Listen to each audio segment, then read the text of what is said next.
Yes, hello dear students. Our next topic is forms of market. So you must be knowing what is market.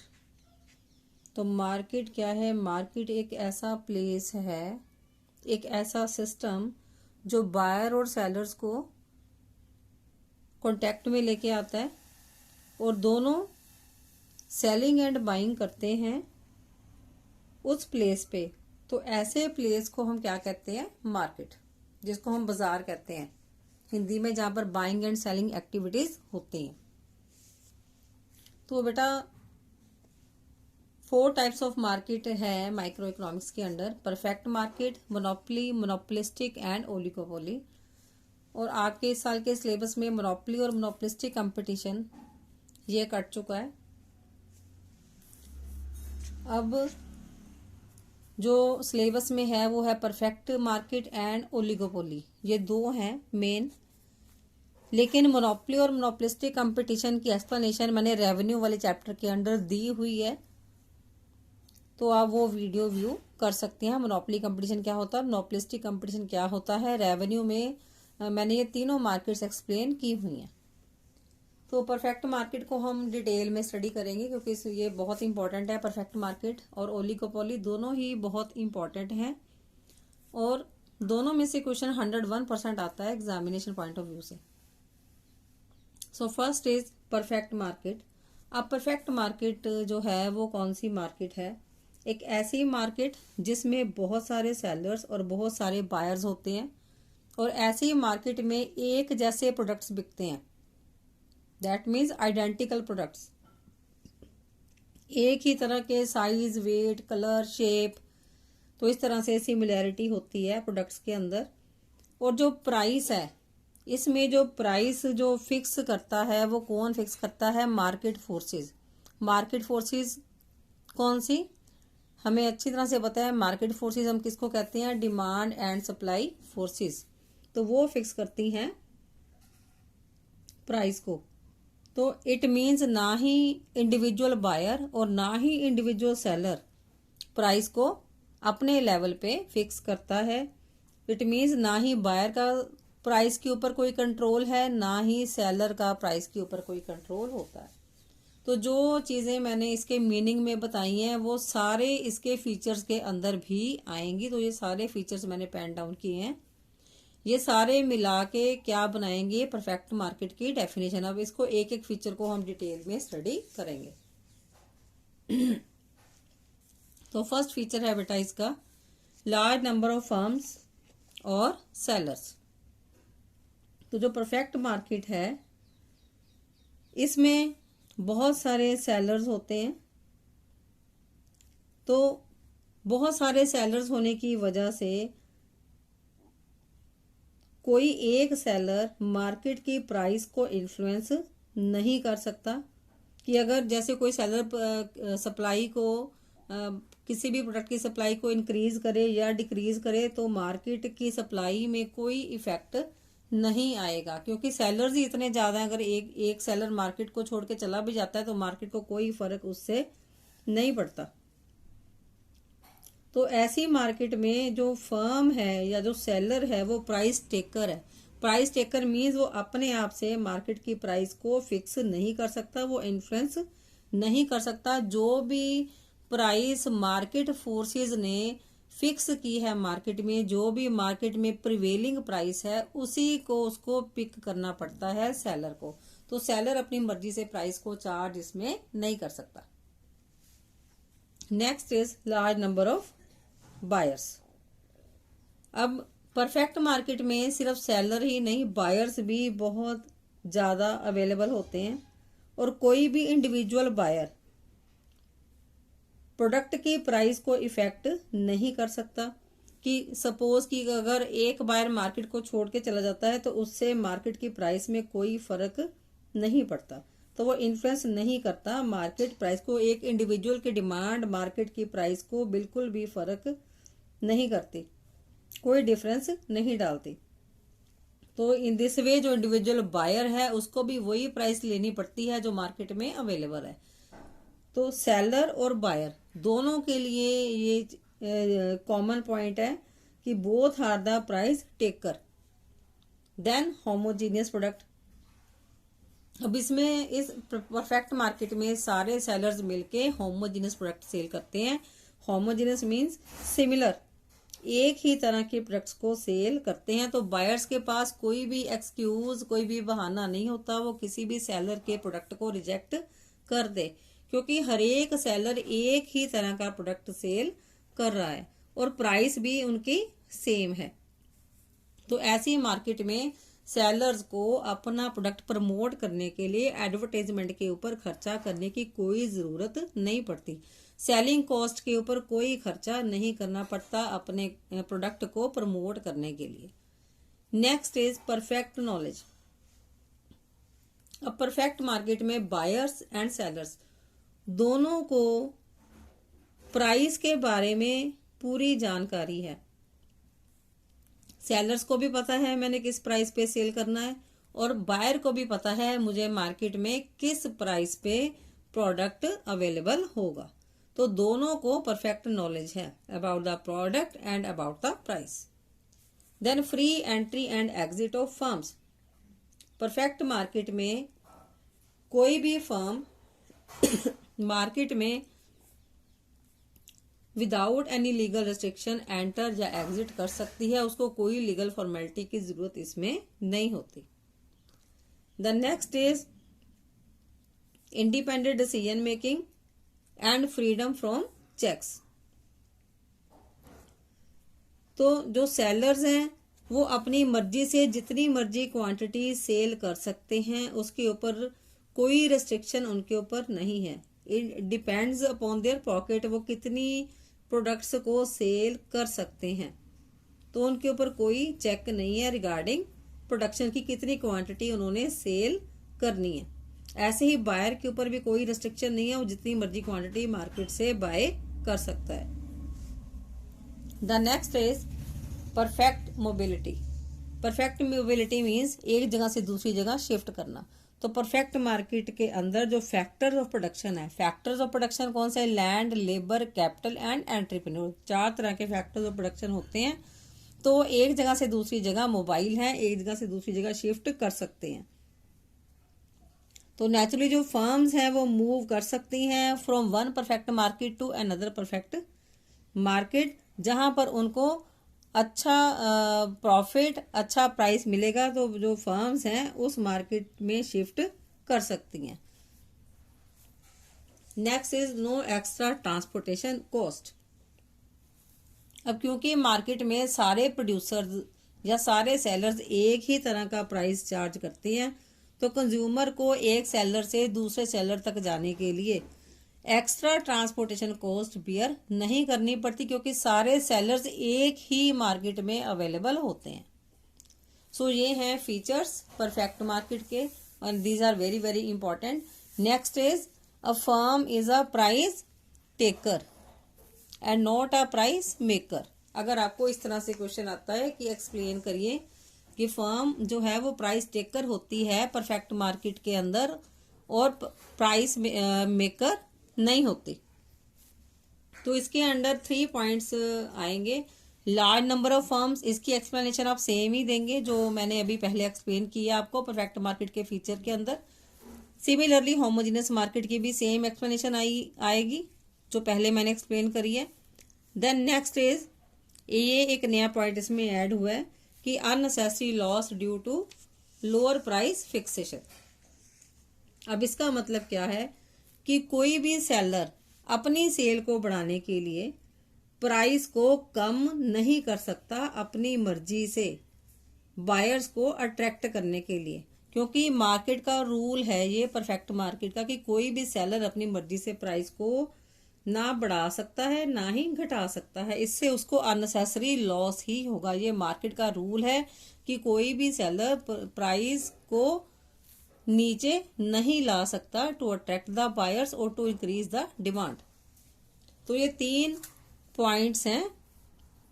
अगर आपको question ये वाला आता है कि firm is a price taker and not a price maker in the perfect market, तो all these 3 points have to be explained under this.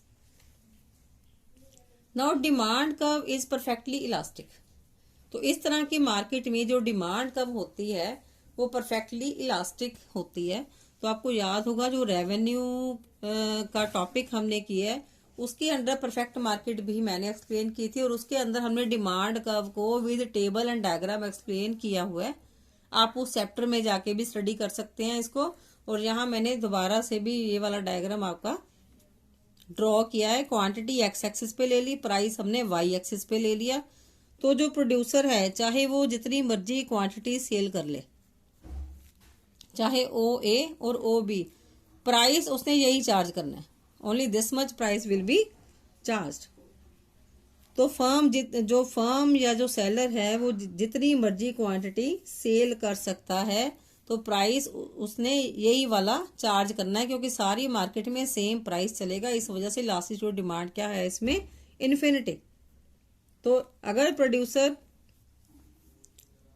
Price को गिराता है, नीचे लेके जाता है, तो he will be ruled out of the market. तो ये चीज उसको मार्केट में अलाउड ही नहीं है, इससे उसको लॉस ही होगा। तो परफेक्ट मार्केट में जो सेलर है उसका कोई कंट्रोल नहीं है मार्केट के प्राइस के ऊपर। उसने प्राइस वही चार्ज करनी है जो मार्केट में सारे सेलर्स चार्ज कर रहे हैं। तो ये इसका मेन पॉइंट है परफेक्ट मार्केट का। अब नेक्स्ट हम चलेंगे, एक और पॉइंट है परफेक्ट मार्केट के अंदर कि जो परफेक्ट मार्केट में जो फर्म्स हैं वो नॉर्मल प्रॉफिट्स अर्न करती हैं लॉन्ग रन में। लॉन्ग रन मीन्स तो जब प्रोड्यूसर के पास टाइम काफ़ी है, मोर देन 5 years हैं उसके पास परफेक्ट मार्केट में स्टे करने के लिए, तो ऐसे लॉन्ग टाइम में जो फर्म है वो नॉर्मल प्रॉफिट्स अर्न करती है। तो परफेक्ट कंपटीशन में हमने ये पॉइंट इसके फीचर में स्टडी किया है कि फर्म को फ्रीडम है ऑफ एंट्री एंड एग्जिट, कि वो परफेक्ट कंपटीशन वाली मार्केट में जब मर्जी एंटर कर सकती है, जब मर्जी एग्जिट कर सकती है, विदाउट एनी लीगल रेस्ट्रिक्शन। तो जब परफेक्ट मार्केट में एक्स्ट्रा नॉर्मल प्रॉफिट्स, अगर firm extra normal profits earn करती है तो क्या होता है?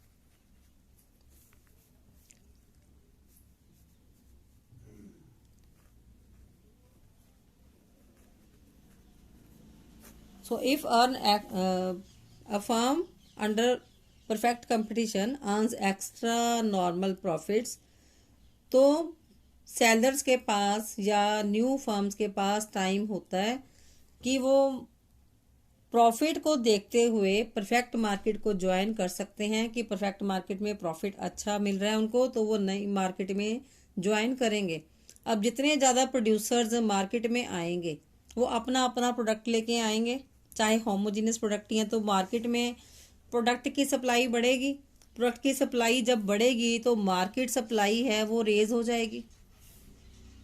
अब जब मार्केट सप्लाई बहुत ज़्यादा होएगी तो डिमांड तो उतनी नहीं है मार्केट में। अब अल्टीमेटली इसका इफेक्ट किसके ऊपर पड़ेगा? मार्केट प्राइस के ऊपर। तो मार्केट प्राइस क्या होगी? फॉल कर जाएगी। अब जब मार्केट प्राइस फॉल करेगी उसका इफेक्ट किसके ऊपर पड़ेगा? प्रॉफिट्स के ऊपर। उसका इफेक्ट किसके ऊपर पड़ेगा? प्रॉफिट्स के ऊपर। तो प्रॉफिट्स क्या हो जाएंगे? एक्स्ट्रा नॉर्मल प्रॉफिट्स जो हैं वो कम हो जाएंगे, तो वो नॉर्मल प्रॉफिट्स में कन्वर्ट हो जाएंगे। ऐसे ही इसके ऑपोजिट केस में जब एक्स्ट्रा नॉर्मल लॉसेस होंगे तब क्या होगा? Extra normal losses. तो जब फर्म एक्स्ट्रा देखती है कि extra normal profits perfect market, extra normal losses perfect market के अंदर हो रहे हैं, तो फर्म्स ऐसे मार्केट में स्टे नहीं करेंगी। तो फर्म्स परफेक्ट मार्केट को छोड़ के चली जाएंगी। अब जो परफेक्ट मार्केट में फर्म्स जब एग्जिट करेंगी, मार्केट से बाहर निकल जाएंगी, तो वो अपने प्रोडक्ट्स को भी ले जाएंगी साथ। उससे क्या होगा? जो सप्लाई है वो कम हो जाएगी, मार्केट सप्लाई फॉल कर जाएगी।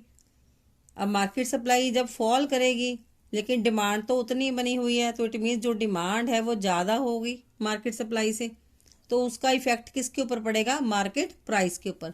मार्केट प्राइस क्या हो जाएगी? राइज हो जाएगी। तो उससे क्या होगा? अगेन जो लॉसेस है, एक्स्ट्रा नॉर्मल लॉसेस है, वो किस में कन्वर्ट हो जाएंगे? नॉर्मल प्रॉफिट्स में। तो इस तरह से लॉन्ग रन में क्योंकि फर्म्स के पास टाइम होता है, वो एंटर और एग्जिट कर सकती हैं। एक्स्ट्रा नॉर्मल प्रॉफिट को देखते हुए फर्म्स एंटर करेंगी और एक्स्ट्रा नॉर्मल प्रॉफिट्स को कन्वर्ट कर देंगी किसमें, नॉर्मल प्रॉफिट्स में। इसी तरह से एक्स्ट्रा नॉर्मल लॉसेस के केस में फर्म्स एग्जिट करेंगी मार्केट से। जो सप्लाई है वो नीचे आ जाएगी, सप्लाई नीचे आने से जो प्राइस है मार्केट का वो ऊपर चला जाएगा। तो प्राइस ऊपर जाने से क्या होगा, जो एक्स्ट्रा नॉर्मल लॉसेस हैं वो कन्वर्ट किस में हो जाएंगे, नॉर्मल प्रॉफिट्स में। तो इस तरह से ये सर्कल जो है वो चलता है परफेक्ट मार्केट के अंदर। तो ये था परफेक्ट मार्केट का explanation. Next market is said to be oligopoly market. ये हमने पहले डिस्कस नहीं की है। तो it is also very very important from the examination point of view. Now what is oligopoly market, तो ध्यान से सुनेंगे बेटा सभी। ओलिगोपोली एक ऐसी मार्केट है जिसमें थोड़ी सी, तो ध्यान से सुनेंगे, थोड़ी सी क्या होती हैं, बिग फर्म्स, और नंबर ऑफ बायर्स होते हैं बहुत ज्यादा। फर्म्स थोड़ी सी और बायर्स ज्यादा, और हर फर्म मार्केट में अपना अपना स्थान रखती है। एक सिग्निफिकेंट शेयर होता है हर फर्म का,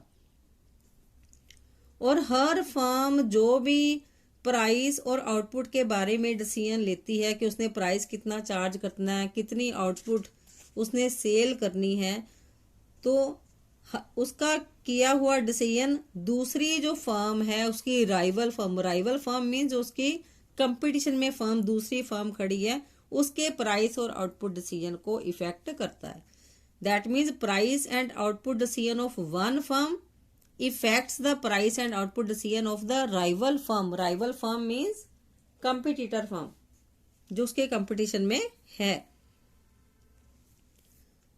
तो फर्म्स जो आपस में कंपटीशन वाली फर्म्स हैं वो प्राइस और आउटपुट के डिसीजन को लेके एक दूसरे के ऊपर डिपेंड करती हैं।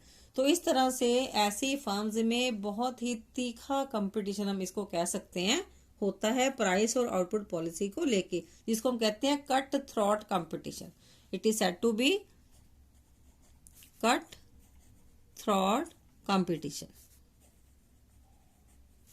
तो इस तरह का कंपटीशन इसमें एग्जिस्ट करता है।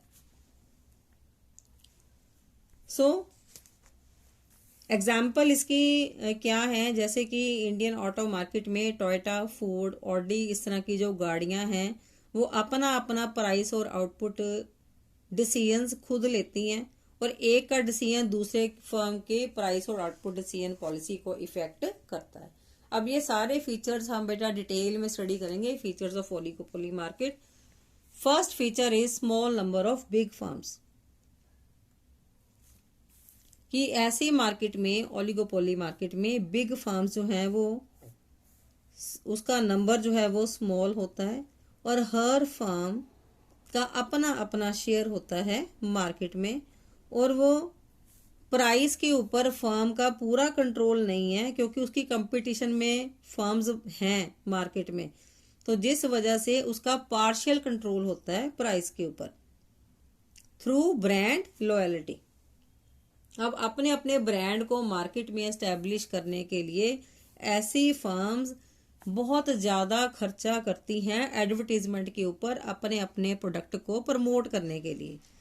तो आप देखते ही हो कि उसमें कितनी एड्स आती हैं, फोर्ड है, ऑडी है, अलग अलग तरह की एड आती है। तो अपनी प्रोडक्ट को प्रमोट करने के लिए हैवी एक्सपेंडिचर वो इनकर करती हैं एडवर्टाइजमेंट के ऊपर। तो फुल कंट्रोल जो है प्राइस के ऊपर ऐसी फर्म्स का नहीं होता, क्योंकि एक का प्राइस दूसरे के प्राइस को इफेक्ट करता है। तो अपने अपने ब्रांड को एस्टेब्लिश करती हैं through heavy expenditure on advertisement. Next is high degree of interdependence.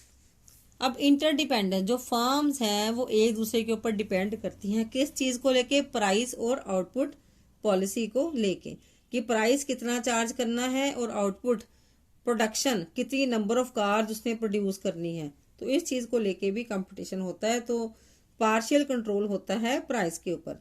अब जो एक प्रोड्यूसर है वो अपने प्रोडक्ट के प्राइस को बहुत ज़्यादा हाइट पे नहीं लेके जाता, क्योंकि उसको इस बात का डर होता है कि उसको देखते हुए उसके जो कंपटीटर फर्म है, जो राइवल फर्म, जो कंपटीशन वाली फर्म है, वो भी प्राइस को बहुत ज़्यादा ऊपर न ले जाए और ये ना हो कि जो बायर्स हैं वो दूसरी फर्म की तरफ शिफ्ट हो जाएं।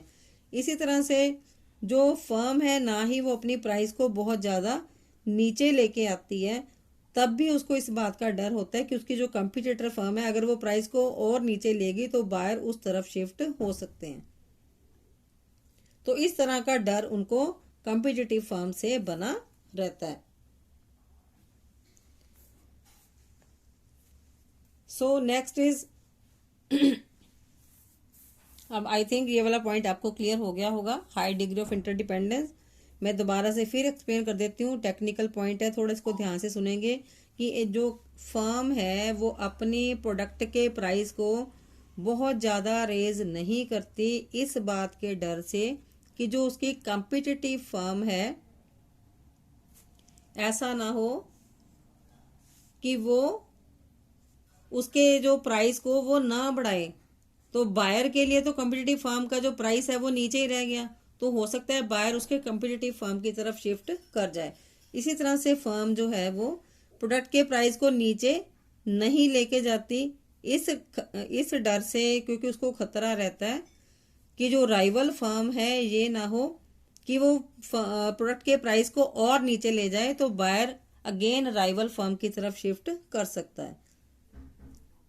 तो इस तरह से जो प्राइस और आउटपुट के डिसीजन को लेके जो फर्म्स हैं वो एक दूसरे के ऊपर डिपेंड करती हैं, क्योंकि एक के प्राइस दूसरे को इफेक्ट करती है। Next is not possible to determine firms demand curve. तो ओलिगोपोली मार्केट में फर्म की जो डिमांड कर्व जो ट्रेस करनी जो है वो मुश्किल हो जाती है, क्योंकि इसमें बिल्कुल अनप्रडिक्टेबल है कि जो प्राइस में जो चेंज आता है, अगर फर्म लोअर करती है, प्राइस को नीचे लेके जाती है, तो हो सकता है उसके प्रोडक्ट की डिमांड ना इंक्रीज हो, क्योंकि जो उसकी राइवल फर्म है वो और नीचे लेके जाएगी प्राइस को अपना प्रोडक्ट को प्रमोट करने के लिए। तो इस तरह से इस जो ओलिगोपोली फर्म है इसकी जो डिमांड कर्व है वो अनट्रेसेबल है, उसको बनाना, उसको ड्रॉ करना बहुत ही मुश्किल है, क्योंकि अगर एक फर्म प्राइस के साथ छेड़छाड़ करती है तो दूसरी फर्म भी इमीडिएटली ही कॉम्पिटिटिव फर्म है वो भी प्राइस को नीचे ले जाती है। तो इस तरह से डिमांड कर्व को ट्रेस करना इसमें बहुत मुश्किल है। The next is very important point, formation of cartels. अब इस तरह का जो मार्केट में कंपटीशन है राइवल्स को लेके, कंपटीटर्स को लेके, तो इस तरह के कंपटीशन को अवॉइड करने के लिए कार्टेल्स बनाए जाते हैं। अब कार्टेल हम किसको कहते हैं? जो कार्टेल है ये एक तरह का एग्रीमेंट होता है,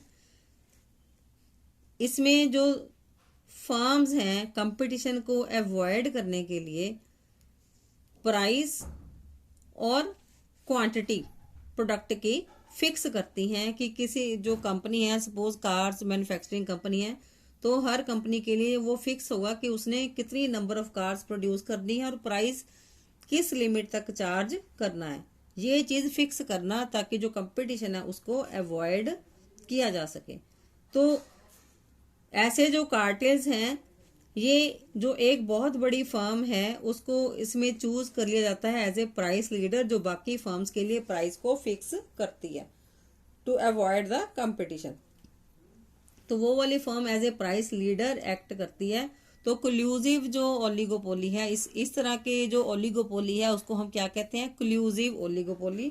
जब फर्म्स मिलके एक ग्रुप बनाती हैं और एग्रीमेंट में एंटर करती हैं और एक firm as a leader firm react करती है और वो सबके लिए प्राइस और आउटपुट पॉलिसी को फिक्स करती है, तो ऐसी ओलिगोपोली को हम मोनोपोली फॉर्म ऑफ मार्केट भी कह सकते हैं। अब यहाँ पर जो है कार्टेल का जो पूरा कंट्रोल होता है प्राइस के ऊपर भी और मार्केट के ऊपर भी, और वो अच्छा प्रॉफिट इसमें अर्न करते हैं क्योंकि इसमें सारी फर्म्स मिलके काम करती हैं। नेक्स्ट है एंट्री बैरियर्स। अब ओलिगोपोली मार्केट में बहुत सारे एंट्री बैरियर्स होते हैं लाइक पेटेंट राइट्स और licence etcetera.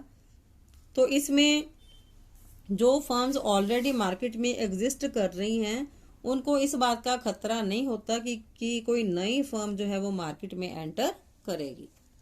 Next point is non price competition.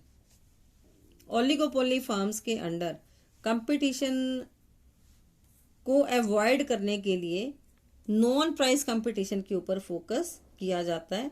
जैसे कि फॉर एग्जांपल जो डिफरेंट कंपनीज हैं लाइक कोक एंड पेप्सी, वो सेम प्राइस पे प्रोडक्ट्स को सेल करती हैं और अपने अपने जो शेयर है अपने अपने प्रोडक्ट की डिमांड को इंक्रीज करने के लिए वो नॉन प्राइस कंपटीशन की तरफ फोकस करती हैं।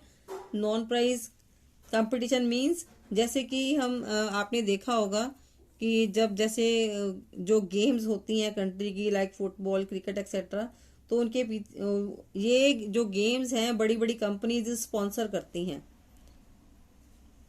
तो इस तरह से वो अपने प्रोडक्ट्स को प्रमोट करती हैं ताकि जो उनके जो प्रोडक्ट हैं उनकी प्रमोशन हो सके ड्यूरिंग द गेम्स पीरियड। तो वो इस तरह से अलग अलग चीज़ों के लिए जैसे पब्लिक पार्क्स बनवा दिए, तो इस तरह के जो चीज़ें हैं वो सोसाइटी में प्रमोट करती हैं अपने अपने प्रोडक्ट को प्रमोट करने के लिए। तो नॉन प्राइस कंपटीशन के ऊपर वो खर्चा करती हैं अब ताकि उनका जो शेयर है वो मार्केट में बना रहे। देन इसके बाद है नेक्स्ट कंसेप्ट है कि जो ओलिगोपोली है या ये परफेक्ट होती है या इम्परफेक्ट होती है। परफेक्ट ओलिगोपोली हम उसको बोलते हैं जब प्रोड्यूसर्स एक तरह के फर्म्स सेल करते हैं, एक तरह की जो प्रोडक्ट्स हैं वो सेल करते हैं होमोजेनस प्रोडक्ट, तो उसको हम कहते हैं परफेक्ट ओलिगोपोली। और जब प्रोड्यूसर्स डिफरेंशिएटेड प्रोडक्ट्स सेल करते हैं कि लाइक अभी थोड़ा बहुत डिफरेंस जब उसमें होगा, बिल्कुल सिमिलर ना हो, तो उसको हम कहते हैं इम्परफेक्ट ओलिगोपोली। सो ये है परफेक्ट और imperfect oligopoly. Then next is collusive and non collusive oligopoly. ये बहुत इंपॉर्टेंट है, ये बहुत बार एग्जाम में आ जाता है। Collusive and non collusive oligopoly, इसका मीनिंग या इसका डिफरेंस तो देखेंगे ध्यान से। Collusive and non collusive, actually जो कोल्यूसिव ओलिगोपोली है वो हम कार्टेल्स वाले पॉइंट में हम इधर डिस्कस कर चुके हैं, फॉर्मेशन ऑफ कार्टेल्स, तो वही एक्सप्लेनेशन इसमें सेम आने वाली है। तो दोनों में डिफरेंस देखेंगे। कोल्यूसिव मीन्स जब कोऑपरेशन से काम होता है, नॉन कोल्यूसिव मीन्स जब फर्म्स कोऑपरेट नहीं करती। तो कोल्यूसिव कौन सी मार्केट है? That form of market in which there are few firms in the market and all decide price and output through agreement to avoid competition. इसमें सारी firms मिलके प्राइस और आउटपुट को डिसाइड करती हैं। जबकि जो नॉन कोल्यूसिव ओलिगोपोली है ये वो फॉर्म ऑफ मार्केट है जिसमें फ्यू बिग फर्म्स होती हैं और हर फर्म अपना अपना प्राइस और अपनी अपनी आउटपुट पॉलिसी फिक्स करती है कि किसने कितना कितना जो कितनी कितनी प्रोडक्शन करनी है और किस प्राइस में उसने मार्केट में प्रोडक्ट को सेल करना है। अब कोल्यूसिव ओलिगोपोली क्योंकि कॉर्पोरेशन से काम करना है तो इसमें कार्टेल्स बनाए जाते हैं टू अवॉइड द कंपटीशन। तो इसमें जो लीडिंग फर्म है उसको एज ए प्राइस लीडर चुना जाता है और वो जो लीडिंग फर्म है वो सारी फर्म्स के लिए प्राइस और आउटपुट को फिक्स करती है।